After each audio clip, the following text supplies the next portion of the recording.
Assalamualaikum warahmatullahi wabarakatuh. Sahabat Dangga Inspirasi, kita kembali lagi berbincang santai bersama Ibu Profesor Tuti Anggraini PhD. Nah, bahasan kita kali ini yaitu mengenai VCO, Bu, Virgin Coconut Oil. Nah, siapa yang tidak mengenal dengan tanaman kelapa yang semua dari kelapa itu menjadi kebutuhan kita ya, Bu ya. Nah, hampir seluruh bagiannya digunakan. Nah, termasuk dari daging buah kelapa ini yang bisa dijadikan virgin coconut oil tadi, Bu. Nah, apa benar VCO ini minyak yang diproses tanpa pemanasan, Bu? Menurut Ibu gimana ya? Jadi virgin coconut oil, virgin itu kan artinya ya alami lah ya, asli virgin coconut oil. Jadi VCO itu diperoleh dari bagian dagingnya ya. Jadi seperti halnya kita membuat santan ya untuk menggulai gitu. Jadi dari santan itulah diekstrak untuk diambil minyaknya. Jadi santan itu kan tinggi kandungan minyaknya juga ya. Ada protein, ada minyaknya dalam jumlah yang lebih besar gitu. Jadi makanya bisa kita ekstrak, kita ambil jadikan VCO. Ya, seperti virgin ini. coconut oil. Jadi karena di virgin itu sebenarnya ada beberapa teknik untuk proses pembuatan VCO ya. Jadi proses pertama itu fermentasi alami saja. Jadi fermentasi alami kita biarkan dia terfermentasi. Jadi caranya santan itu setelah kita peras santan, jadi kan kandungan airnya masih tinggi. Jadi dipisahkan dulu antara krim dengan airnya.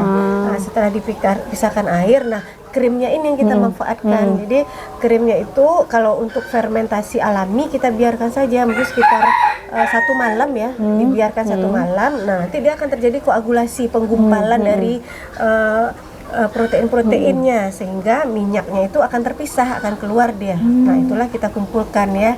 Nah, kemudian bisa dengan fermentasi juga secara yang tidak alami ya. Jadi kita kontrol fermentasinya dengan melibatkan beberapa mikroorganisme ya. Untuk mempercepat proses ya, untuk mempercepat prosesnya. Kemudian kita biarkan.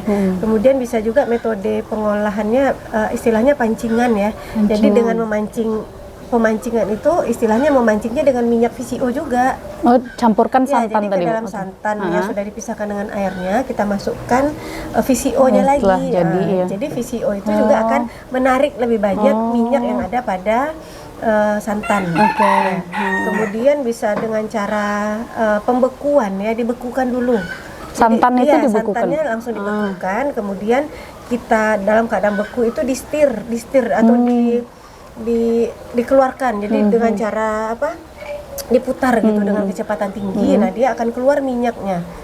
Nah, jadi kalau dengan cara ini mungkin kita bisa lebih mempertahankan kerusakan, artinya kerusakannya bisa diminimalisir gitu Ani. Kalau dibiarkan yang namanya minyak ini kan gampang sekali terjadi terhidrolisis terhidrolisis, terbentuklah asam lemak bebas sehingga kan aromanya itu menjadi tengik ya. Nah, jadi itu yang dihindari.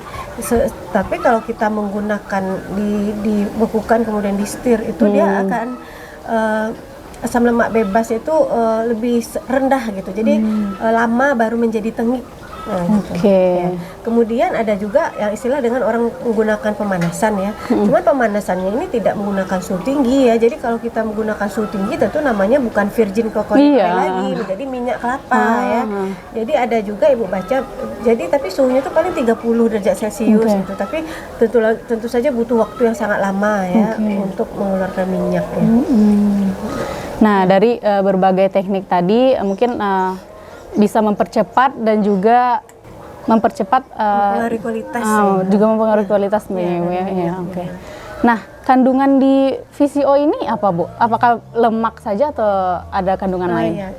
Komponen terbesarnya tentu saja minyak ya. Jadi minyak terdapat berbagai jenis asam lemak di sini ya, asam laurat, asam nirista dan lain-lain ya. Jadi banyak sekali tapi juga di dalam VCO ini juga terdapat senyawa-senyawa antioksidan. Jadi juga terdapat di situ kafeik asid, ada epikatekin juga, ada quercetin, ada miricetin ya. Jadi sehingga makanya kan kelebihan kalau kita baca-baca artikel ya. Jadi VCO ini gunanya bisa sebagai anti-inflamatori ya, anti peradangan. kemudian anti kanker juga, anti bakteri ya. Jadi sama ya, karena dia mengandung antioksidan juga yang terdapat pada minyak VCO ini. Tapi komponen utama tentu saja lemak, minyak. Nah, ini bisa dikonsumsi juga ya Bu ya, secara langsung? Iya, bisa dikonsumsi secara langsung. Karena obat luar dan dalam. Iya, bisa.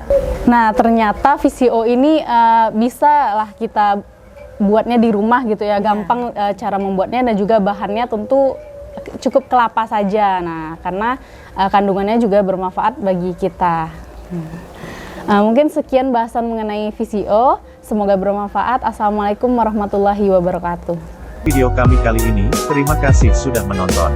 Jangan lupa untuk like, komen, dan subscribe untuk mengikuti perkembangan terbaru dari channel ini. Sampai jumpa di video selanjutnya.